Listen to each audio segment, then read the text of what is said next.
Well, this week marks the 10th year Roger Dawson has been the film critic here at WXPY. Let's take a look back at some of his more passionate reviews. It's a great love story.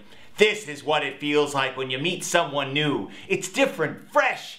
She convinces you to wear a tie you never thought you could get away with, or whatever. I loved it.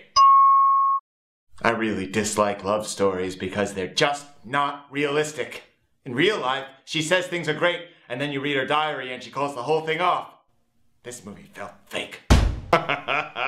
Funny movie. I know what it's like to have a partner everyone thinks is a mismatch. But sometimes that's what makes it work so well. Especially if you spend some time apart and realize you don't have any better options. It's hard to colonize a planet.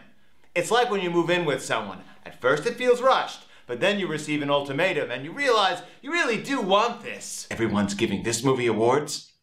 Let me tell you something. It's bullshit.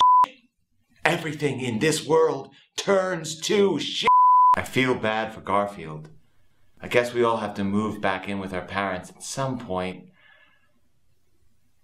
So Beyonce leaves Destiny's Child and then starts singing with Jennifer Hudson for everyone to see?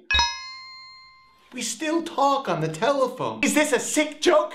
We weren't a good couple? Well, that's not what she said on our trip to Prague.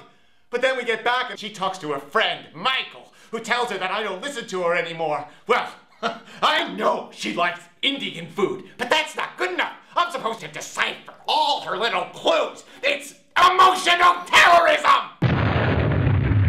I want to say something about the ending. There's a guy, and unfortunately he's not given a name in the credits, but he's a tall white guy, and we see him for the first time with his wife at the ending. I think it's heavily implied that they've reunited for a one-night stand, broke up, she turns out to be pregnant, and then they get back together again for the baby.